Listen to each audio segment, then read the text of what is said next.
कहते हैं कि नशा चाहे प्यार का हो, इश्क का हो या फिर शराब का हो, नशा तो नशा होता है।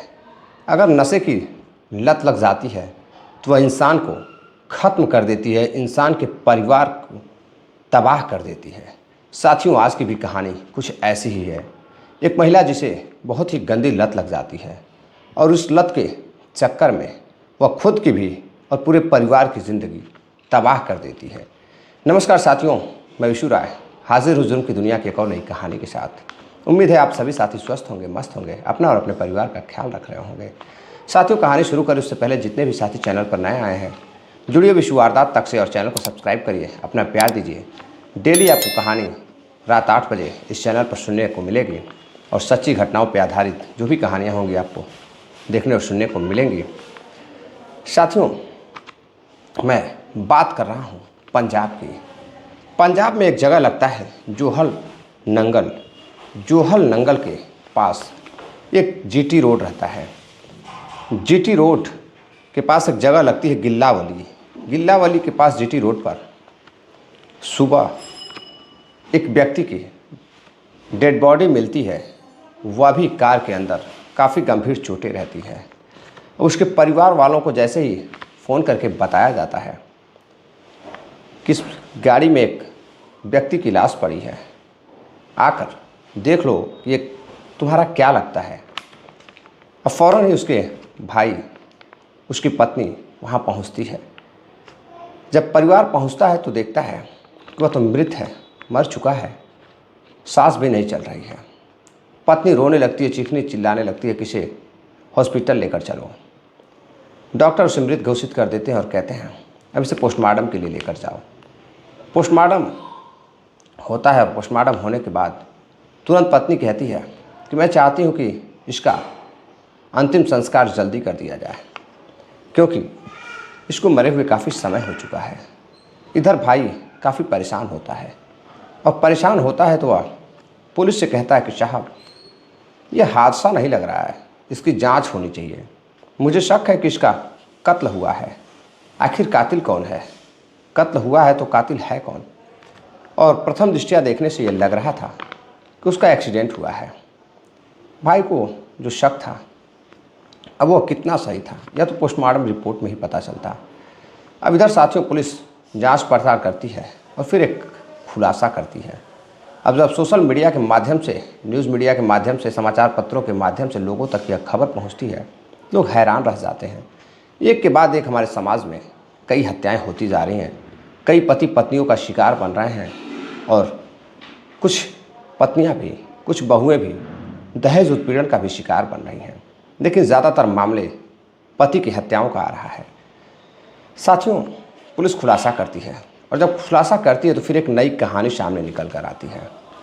दरअसल एक व्यक्ति जिसका नाम जतिंदर रहता है, जतिंदर की शादी पास के ही एक गांव में, जो कि जोहल नंगल का रहने वाला होता है, एक खूबसूरत लड़की रेखा के साथ कर दी जाती है। रेखा के साथ वह बेहद खुश रहता है। रेखा इतना खूबसूरत रहती है कि उसके साथ वह ज़िंदगी काफ़ी अच्छे से गुजर बसर करता था। रेखा को बेहद प्यार करता था।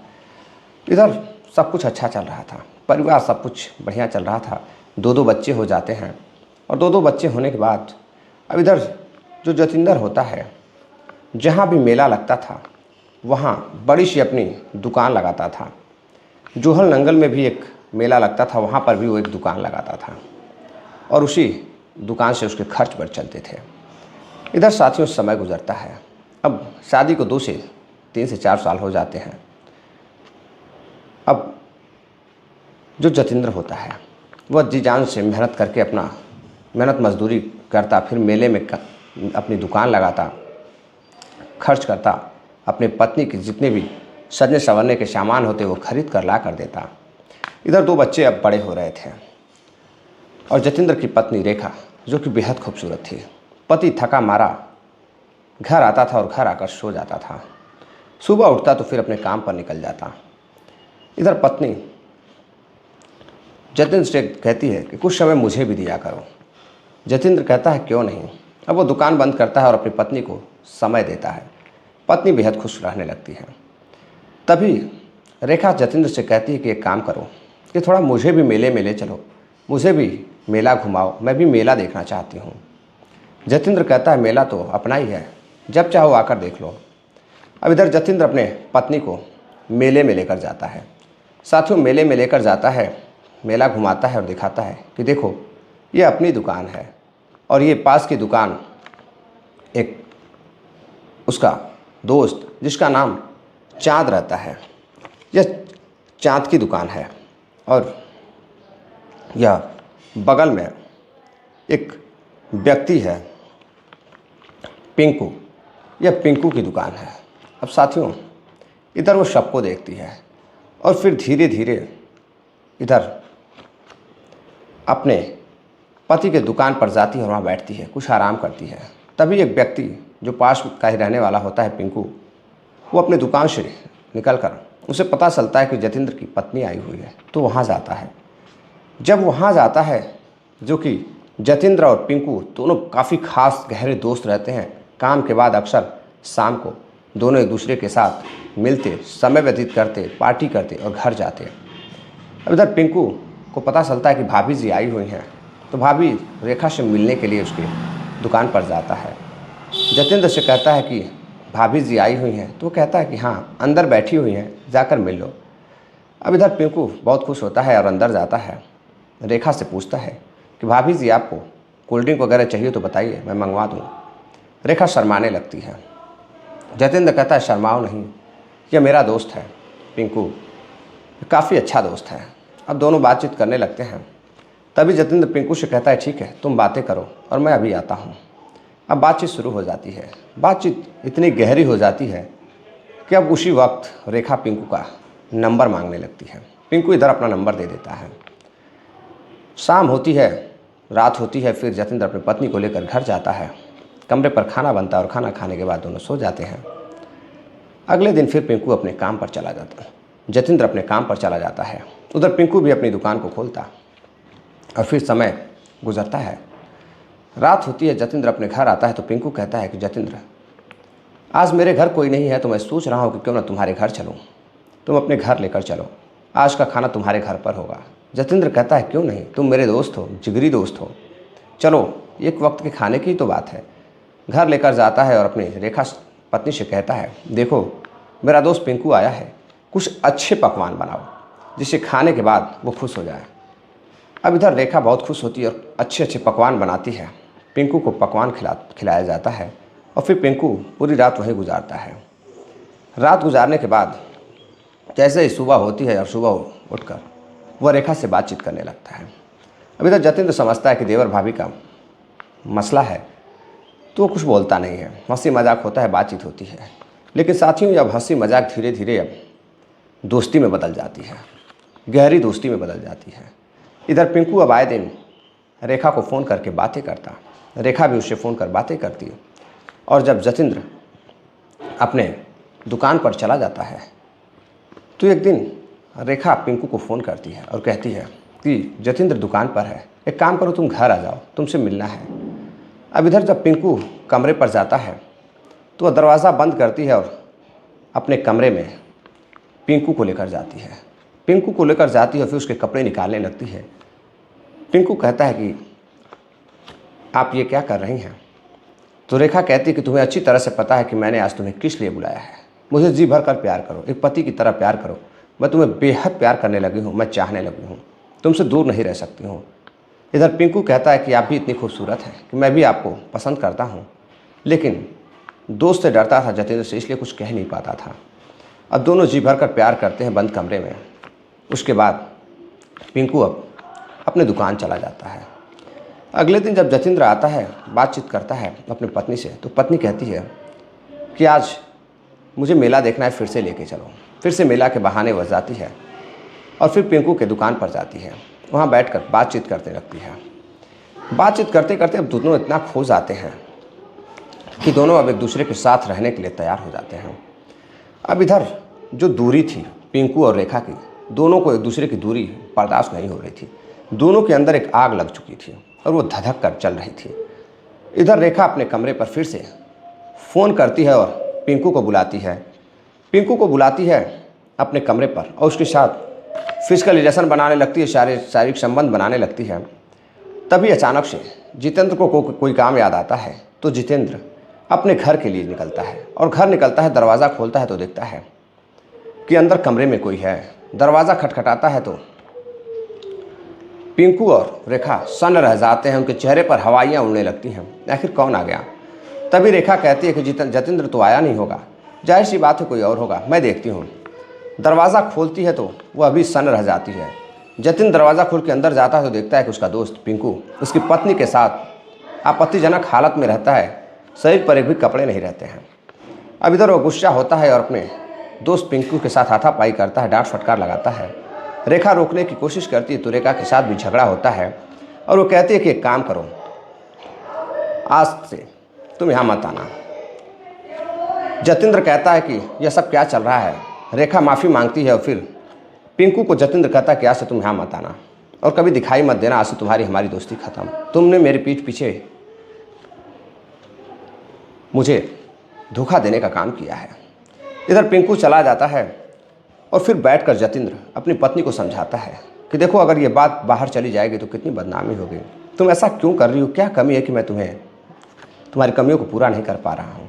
रेखा कुछ नहीं बोलती है। रेखा कहती है ठीक है, गलती हो गई, मैं बहक गई थी। कुछ दिन बाद फिर पिंकू मौका पाकर पहुँचता है और फिर रेखा के साथ आपत्तिजनक स्थिति में होता है और फिर से इत्तेफाक से जतेंद्र को पता चलता है कि पिंकू दुकान पर नहीं है। तो वो समझता है कि कहीं ऐसा तो नहीं है कि वो मेरे पत्नी के घर गया है। वह घर जाता है और घर देखता है कि पिंकू फिर से उसके साथ है। अब इधर वो अपनी पत्नी से झगड़े करने लगता है, बेहद झगड़े करता है। अब झगड़ा इतना बढ़ जाता है कि रेखा कहती है कि मुझे तुम्हारे साथ नहीं रहता है, अब मैं तुमसे तलाक चाहती हूँ। इधर पति कहता है जतेंद्र की तलाक की क्या ज़रूरत है, जाओ मैं तुम्हें छोड़ दिया, आज से तुम मेरे करीब मत आना, मेरे आसपास भी दिखाई मत देना। इधर रेखा अब पिंकू से कहती है कि मुझे तुम्हारे साथ रहना है, मैं तुम्हारे साथ रहना चाहती हूँ। इधर परिवार लाख समझाने की कोशिश करता है, लेकिन पिंकी जो जतेंद्र के माता पिता होते हैं वो समझाने की कोशिश करते। जतेंद्र भी समझाने की कोशिश करता है, लेकिन समझने को रेखा तैयार नहीं थी। अब रेखा पिंकू के साथ रहने के लिए तैयार हो जाती है। अब साथियों, इधर पिंकू उसे लेकर जाता है और एक घर से दूर एक किराए का कमरा लेता है। एक बटाला कॉलोनी रहती है, बैंक कॉलोनी, उसी में किराए का कमरा लेता है और वहीं से रख देता है। अब अक्सर उसके साथ समय व्यतीत करता, धीरे धीरे समय गुजरता रहता है। पति कहता है कि ठीक है, एक चीज़ याद रखना पिंकू, कि जो अपने पति की नहीं हुई वो तुम्हारा भी नहीं होगी। इस महिला से सावधान रहना तुम भी। अब पिंकू सोचने लगता है, फिर भी सोचता है कि खूबसूरत महिला है, उससे बेहद प्यार करती है और मैं इसको प्यार करूँगा तो ये मुझे छोड़कर नहीं जाएगी। लेकिन साथियों, जैसे ही कुछ दिन गुजरता है, एक उसी कॉलोनी का रहने वाला लड़का चाँद अक्सर उस महिला को, रेखा को दुकानों पर देखा करता था, सामान लेने जब भी आता था। आते जाते देखता है तो उसकी खूबसूरती पर वह भी फिदा हो जाता है और वह पिंकू से बेहद हैंडसम रहता है। इधर रेखा को देखता है तो कई बार मौका पाकर वह रेखा से थोड़ी बहुत बातें करता। रेखा भी बहुत बोल्ड रहती है, थोड़ी बहुत बातें करने लगती है। और साथियों, जैसे समय गुजरता है, अब चाँद और रेखा दोनों करीब आने लगते हैं। धीरे धीरे अब दोनों फ़ोन नंबर एक दूसरे का लेते हैं। अब फ़ोन पर बातें भी करना शुरू कर देते हैं। अब फ़ोन पर इस तरह बातें शुरू हो जाती है कि अब दोनों छुप छुप कर, जब भी पिंकू अपनी दुकान पर चला जाता तो इधर जो लड़का रहता है चाँद, वह आकर उससे मिलता जुलता। इधर एक दिन पिंकू कहता है कि मैं दुकान जा रहा हूँ, आराम से रहना, कोई ज़रूरत होगी तो फ़ोन कर लेना। जैसे ही पिंकू दुकान से बाहर जाता है, तभी एक व्यक्ति बताता है कि भाई साहब, जब आप दुकान चले जाते हैं तो मोहल्ले का एक लड़का है, वो अक्सर कर आपके कमरे पर जाता है। वो क्या आपका रिश्तेदार है या फिर दोस्त है? अब पिंकू को शक होता है। इधर पिंकू को शक होता है तो पिंकू दुकान न जाकर देखने लगता है। तभी चाँद उसके कमरे में जाता है और जैसे ही उसके कमरे में जाता है, इधर पिंकू अपने कमरे में जाता है और देखता है कि उसके साथ वही चाँद नाम का लड़का आपत्तिजनक हालत में है, उसके साथ शारीरिक संबंध बना रहा है। अब वो अंदर जाता है, उसे डांट फटकार लगाता है और बाहर भेज देता है और लड़की को समझाने की रेखा को कोशिश करता है। वह कहता है कि तुम्हारे लिए मैंने अपने परिवार को छोड़ दिया, समाज को छोड़ दिया, तुम ये सब क्या कर रही हो, संभल जाओ, ये आखिरी मौका है, क्योंकि आगे मैं बिल्कुल भी पसंद नहीं करूँगा। मेरे भाइयों को पता चलेगा तो लोग क्या कहेंगे, मैं परिवार से अलग होकर तुम्हें रखता हूँ, कम से कम इतना तो सोचो। रेखा माफ़ी मांगती है, मुझे माफ़ कर दो, मुझसे गलती हो गई, मैं बहक गई थी। तभी उसे शक होता है। अब वो अपने भाइयों को फ़ोन करता है और कहता है, देखो अगर मुझे कभी कुछ हो गया तो तुम ये समझ लेना कि उसमें कहीं ना कहीं मेरी पत्नी का हाथ है। उसका भाई राजा और एक उसका भाई नीलेश दोनों पूछते कि आखिर ऐसा क्या है। तो कहता है, बस ये जान लेना कि मुझे अचानक से कुछ होता है तो ये समझना कि मेरे मौत के पीछे कहीं ना कहीं मेरी पत्नी का हाथ है। अब साथियों, कुछ दिन गुजरता है। 12 मई को पिंकू यह कहकर जो है चाँद यह कहकर रेखा को फ़ोन करता है कि तुम कहाँ हो। रेखा कहती है कि मैं घर पर हूँ। तभी दोनों साजिश के तहत बात करते हैं और पिंकू उसी समय नहा कर आता है और अपनी पत्नी को कहता है कि मैं आज दूर जा रहा हूँ, गिल्लावली जीटी रोड से पास में थोड़ा काम है, मैं वहीं जा रहा हूँ। अब इधर करीब 9 से 10 बजे की बात होती है। रेखा को पता चल जाता है। रेखा अपने प्रेमी चाँद को सारी बात बताती है। अब इधर चाँद पहले से ही 4-5 जो है सुपारी किलर को पैसे देकर तैयार करता है और वह जगह बताता है कि उसी रास्ते से गुजरेगा और उसके कार का नंबर बताता है। जैसे ही पिंकू उस जगह से गुजरता है, 4 अपराधी उसे रोक लेते हैं और रोकने के बाद साथियों कहते हैं, तुम्हारा नाम क्या है। वह कहता है, मेरा नाम पिंकू है और मैं दुकान चलाता हूँ। तो कुछ पैसे मांगते हैं। जब वो पैसे देता है तो झगड़े करने लगते हैं। जब झगड़े करते हैं तो पिंकू कहता है, भाई साहब जो भी लेना हो ले लो, मुझे लूट लो, मेरे फ़ोन रख लो, सब कुछ रख लो, रुपए पैसे, मुझे छोड़ दो। मेरा परिवार है, मेरे माँ बाप हैं, मेरे भाई बहन हैं, मेरी एक पत्नी भी है। तभी अपराधी मुस्कुराते हैं और कहते हैं, ठीक है, मैं तुम्हारे परिवार के पास तुम्हें भेज देता हूँ। और साथियों एक लोहे की राड से उसके सर पर जोरदार वार करते हैं। उसके सर पे खून निकलने लगता है और उसे खून निकलता हुआ देख अपराधी और भी वार करते हैं। तभी छुप कर वहाँ चाँद भी आ जाता है। चाँद भी देखने लगता है। अब उसकी सिर पर वार कर हत्या कर ऐसा दिखाने के लिए कि उसका एक्सीडेंट हुआ है, हादसा है, उसके कार की सीट पर बैठा देते हैं और गाड़ी को पेड़ के पास ले जाकर लड़ा देते हैं। शीशे उसे फूट जाते हैं ताकि ये लगे कि यह एक एक्सीडेंट हुआ है। प्रथम दृष्टया पुलिस जब पहुंचती है तो उसे यही लग रहा था। अब साथियों किसी को पता नहीं था कि पिंकू की हत्या कर दी गई है। इधर चाँद फ़ोन करता है रेखा को और कहता है, काम हो गया है, अब तुम आज़ाद हो, अब तुम मेरी हो चुकी हो, अब तुम्हें और मुझे मिलने से कोई नहीं रोक सकता है। इधर रेखा मुस्कुराती है और फिर कुछ देर बाद राजा को फ़ोन करती है, उसके बड़े भाई को, और कहती है कि भैया गज़ब हो गया, मुझे फ़ोन आया है कि घर से काफ़ी दूर एक जगह है जीटी रोड के पास, पुलिस का फ़ोन आया था कि तुम्हारे पति का एक्सीडेंट हो गया है, फ़ौरन आप लोग चलिए। जब तक राजा पहुंचता तब तक उसकी पत्नी वहां पहुंच चुकी थी, क्योंकि वो आसपास ही थी और ज़ोर ज़ोर से रो रही थी। जैसे ही राजा पहुंचता है, परिवार के लोग पहुंचते, पत्नी कहती है कि जल्दी से इसे ले चलो, मैं देख नहीं पा रही हूँ, मैं मर जाऊँगी, या तो मेरी भी चिता में आग लगा दो, मेरी भी एक चिता सजा दो। नौटंकी दुनिया भर की करती है, ज़ोर ज़ोर से रोती है। राजा को तभी शक होता है कि उसके भाई ने कहा था कि उसका अगर कभी अचानक से मौत होता है तो ये समझ लेना कि उसकी पत्नी ने मरवाया है। अब साथियों यह बात पुलिस को बताई जाती है। पुलिस कहती है कि ठीक है, हम जांच करेंगे। पुलिस लाश को पोस्टमार्टम के लिए भेज देती है और फिर कॉल डिटेल्स निकालती है। कॉल डिटेल्स निकालती है तो पता चलता है कि यह चाँद नाम के लड़के से बातचीत कर रही थी और मौत के बाद भी एक्सीडेंट जो दिखाया जा रहा था उसके बाद भी चाँद से बातचीत हुई थी। अब इधर पुलिस जांच पड़ताल करने के बाद फ़ौरन ही दोनों को गिरफ्तार करती है और पूछताछ करती है। दोनों कबूल करते हैं कि दोनों के बीच काफ़ी नज़दीकियाँ बढ़ चुकी थी और बीच में पति रोड़ा बन रहा था, इसलिए उसे निपटाने के लिए उसने 40,000 रुपये सुपारी किलर को दिए, 4 लड़कों को दिए। उन 4 लड़कों ने हत्या कर इसे एक्सीडेंट दिखाया था। अब पुलिस उन चारों को भी गिरफ्तार करती है और चाँद और रेखा को भी गिरफ्तार करती है। और साथियों जब रिपोर्ट आती है पोस्टमार्टम की तो खुलासा होता है कि सिर में चोट लगने से, गहरी चोट लगने से उसकी मौत हुई थी, न कि एक्सीडेंट से। अब साथियों यह कहानी, यह घटना जब घर वाले सुनते हैं, उसका भाई राजा सुनता है, परिवार के लोग सुनते हैं तो हैरान रह जाते हैं। किसी को यकीन नहीं हो रहा था। और साथियों हमारे समाज में अक्सर देखा जा रहा है कि हर दूसरे दिन एक घटना ऐसी आ रही है जो पत्नी किसी के प्यार में मिलकर कोई अपने मंगेतर तो कोई अपने पति का कत्ल करवा दे रही बेरहमी से, बिल्कुल भी उनका दिल, उनका मन एक बार भी नहीं मानता, उनका दिमाग एक बार भी नहीं सोचता कि उनका क्या हासिल होगा। साथियों, ये थी पूरी कहानी। इस घटनाक्रम को सुनाने का उद्देश्य किसी को हैरान या परेशान करना नहीं है, बल्कि आपको जागरूक करना है। कहानी कैसी लगी कमेंट कर आप ज़रूर अपनी राय दीजिएगा। आखिर गलती कहाँ हुई, इसे कैसे सुधारा जा सकता था। साथियों, मिलते हैं एक और नई कहानी के साथ, तब तक के लिए नमस्कार, जय हिंद।